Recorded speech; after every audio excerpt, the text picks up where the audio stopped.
Graças e paz, igreja. Amém.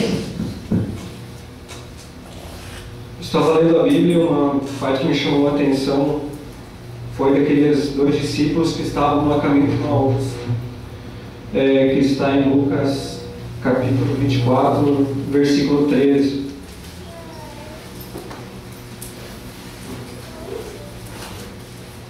E eis que no mesmo dia iam dois deles para uma aldeia que distava de Jerusalém 60 estádios, cujo nome era Emaús, e iam falando entre si e tudo aquilo que havia sucedido. E aconteceu que, indo eles falando entre si e fazendo perguntas um ao outro, o mesmo Jesus se aproximou e ia com eles. Mas os olhos deles estavam como fechados, para que eu não conhecesse. E ele lhe disse: que palavras são essas, caminhando trocais entre vós, e por que estáis tristes? E respondeu um, cujo nome é Cleopas, disse: és tu só peregrino em Jerusalém, e não sabe coisas que nela têm sucedido nesses dias? E ele, Jesus, lhes perguntou: quais? E eles lhe disseram: as que dizem respeito a Jesus, o Nazareno, que foi um profeta poderoso em obras e palavras diante de Deus e de todo o povo. E como os principais dos sacerdotes e nossos principais príncipes o entregaram à condenação de morte e o crucificaram. E nós esperávamos que fosse ele o que remisse Israel. Mas agora, com tudo isso, e já hoje o terceiro dia desde que essas coisas aconteceram, é verdade que também algumas mulheres entre nós nos maravilharam, e nas quais a madrugada foram ao sepulcro, e não achando seu corpo, voltaram dizendo que também tinham visto uma visão de anjos, que dizem que ele vive. E alguns dos que estavam conosco foram ao sepulcro e acharam sim, como as mulheres haviam dito, porém não ouviram. E ele lhes disse: ó nécios e tardos de coração, para crer tudo o que os profetas disseram. Porventura não convinha que Cristo padecesse com essas coisas e entrasse na sua glória?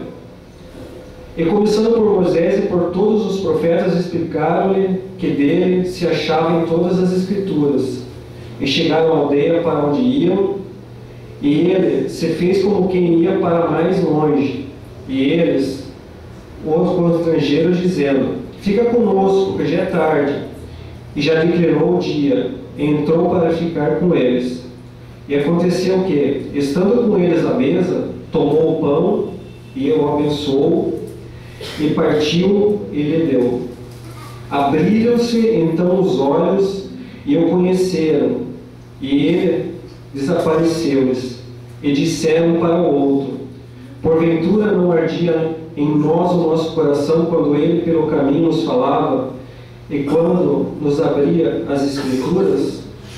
E nessa mesma hora levantou-se, voltaram para Jerusalém, e acharam congregados os 11 e os que estavam com eles, os quais diziam: ressuscitou verdadeiramente o Senhor e já apareceu a Simão.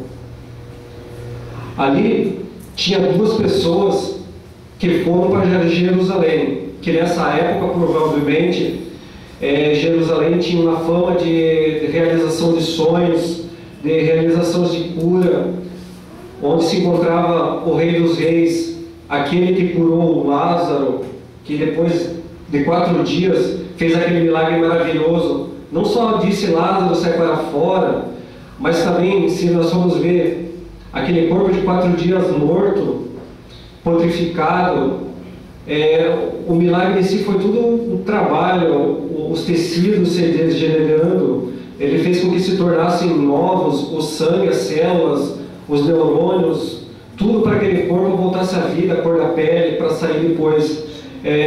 O mesmo que fez os ventos se acalmarem quando andavam pelos mares, esse Jesus maravilhoso que curou a filha de Jairo, aquele Jesus que fez a multiplicação dos pães, aquele Jesus que limpou leprosos, Tudo isso era a fama de Jesus, então chamava muita atenção de todos. E pensa bem, como a internet hoje corre uma notícia, imagina em cidadezinha pequena, como ocorre, todo mundo conhece todo mundo.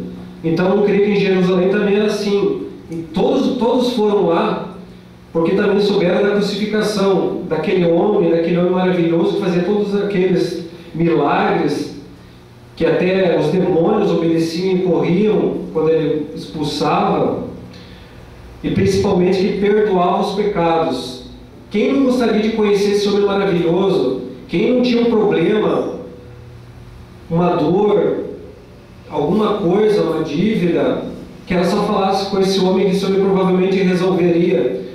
E foram ali, naquele dia da crucificação, que provavelmente pensaram que ele faria, dizendo que teria um truque na manga, alguma coisa, ele não ia deixar barato aquele dia, ele teria que tomar o lugar de César, ele teria que modificar Jerusalém. Vai saber a fama que estavam falando de Jesus, assim como tinha verdade, provavelmente tinha as fofocas também. Então, quando às vezes dizem que nem a minha esposa falou do carro do Joilton, mas a gente não sabe que tipo de modelo que é. Alguns imaginam que seja o carro do ano, outros já imaginam um carro que não anda.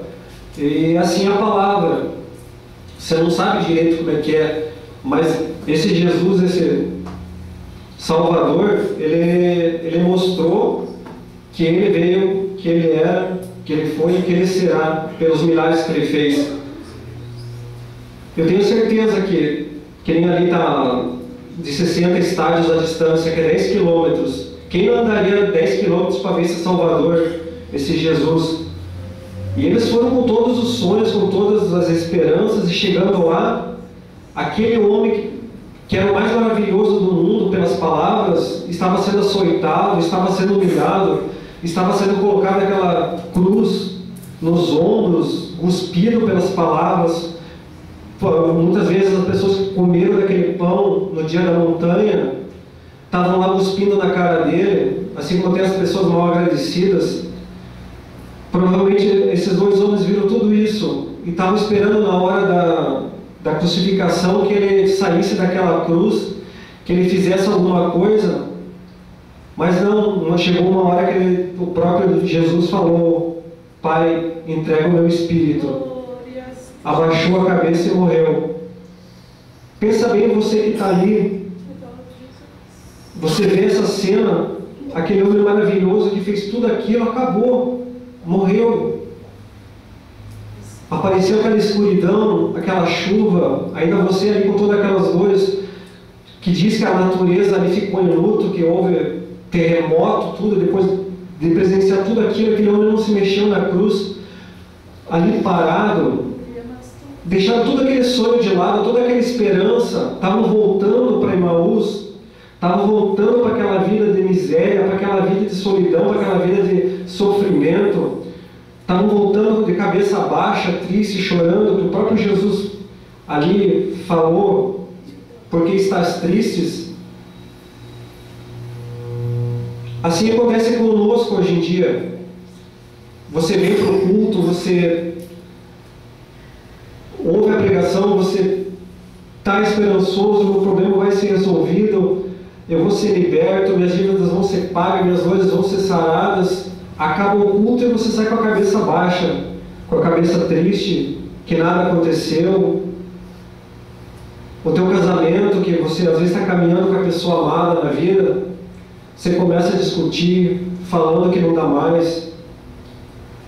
Você pensa que vai ter um plano, mas não acha. Mas você não percebe que Jesus está caminhando contigo do lado.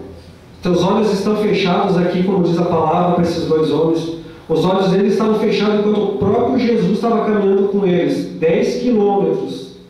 Porque aqui diz que ele foi até a casa deles, então de Jerusalém para Emaús dava 10, quase 11 quilômetros, porque 60 estádios dá 10.800 metros por aí. E eles não viram, seus olhos estão fechados. E assim muitas vezes para nós, nossos olhos estão fechados. Jesus fala de todas as coisas que ele fez, ele está perto de você, ele quer ser reconhecido, mas você fala, não, ele está morto, ele está numa cruz, ele está com aquela coroa de espinhos na cabeça, e tudo se foi. Teu coração diz assim, não dá mais, não tem jeito, não há mais solução. E está essa divisão de você no teu coração, se você segue, se você para, se você volta para trás, se você desiste porque aquele Salvador morreu. Mas Jesus diz também, não convinha que o Cristo padecesse essas coisas e entregasse na sua glória. Nós esquecemos dessa parte, que Jesus viveu como homem, sofreu como homem, ele foi humilhado por nossos pecados, ele teve que passar por tudo isso, por nossos pecados, não pelo dele. Ele naquela cruz, ele podia muito bem falar uma palavra e ser liberto daquela cruz, mas ele não fez, porque naquela cruz não foram aqueles pregos que deixaram ele preso, não foi aquela coroa, não foram aqueles açoites, que diz a história que mais ou menos foram 468 açoites nele, com aquele chicote que é feito de ferro e ossos de carneiro, que quando vai na pele, arrebenta até pedaços de carne, o qual com certeza nenhum de nós aqui aguentaria. Ele morreu naquela cruz, mas para quê? Para nos libertar desse pecado que desde o paraíso nos condena. Ele venceu a morte e Ele está conosco. Então eu peço que os irmãos abram os olhos espirituais, assim como esses dois fizeram, porque eu tenho certeza que aqui a sua carne também treme quando é falado a palavra de Deus. E você que diz assim que não tem mais jeito, eu quero que nesse momento você olhe dentro do seu coração aquela vozinha que diz assim, calma meu filho, ainda há essa chance. Isso se chama Espírito Santo de Deus, que está aí dentro de você, que Ele vai te dar a vitória sim. Basta você acreditar, porque Deus está aqui, está do teu lado, o Espírito Santo está com você. A partir do momento que você aceitou como único e suficiente Salvador, você entregou seu coração para Ele, você deixou o Espírito Santo fazer morada nesse teu coração. E a partir desse momento, creia nisso, irmão. Creia que Deus está falando com você, que há jeito para esse teu problema, que você acha que não houve mais nenhum jeito de deixar esse problema de lado, que acabou, que foi a tua sentença final. Mas Jesus está dizendo assim que é só o começo, esse negócio passou pela tua vida para te dar um amadurecimento, para vir uma glória maior na tua vida, para vir uma bênção maior na tua vida. Aceite isso como uma experiência do Senhor Jesus, porque Ele quer te dar muito mais. Se Ele te desse hoje, provavelmente você não saberia como lidar com essa situação, com essa vitória. Às vezes um não vale a pena do que só Deus passar a mão na tua cabeça e falar, eu concordo contigo, filho, vai, você pode fazer, ou não é necessário para a vida. Então nessa caminhada Deus está caminhando com você, Deus está com você. É só você olhar para os dons espirituais que Deus te deu. Deus tem para você toda infinita, tudo que Ele falou, que Ele te deu carta branca para fazer coisas maiores que Ele fez. Está escrito na palavra aqui.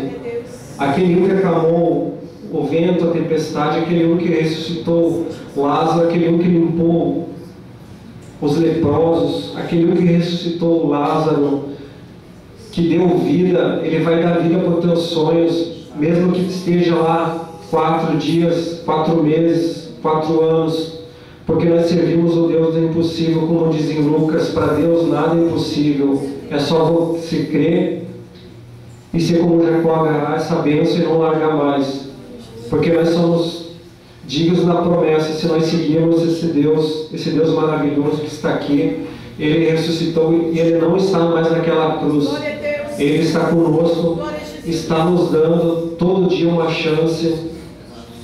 Até quando eu não sei, os tempos são curtos, o meu tempo é um, outro tempo é outro. Eu posso ir daqui a 1 hora para a glória, você pode ir, como daqui a 1 ano, 10 anos, como daqui a 3 minutos pode vir o arrebatamento, e vocês sabem que só vai as pessoas que estão preparadas. E muitas vezes talvez você quer uma bênção e Deus manda te dizer assim: deixa essa oferta no altar e vai se arrepender, vai se reconciliar com o teu irmão, vai pedir perdão.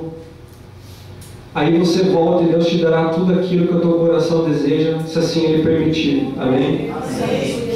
Glória a Deus.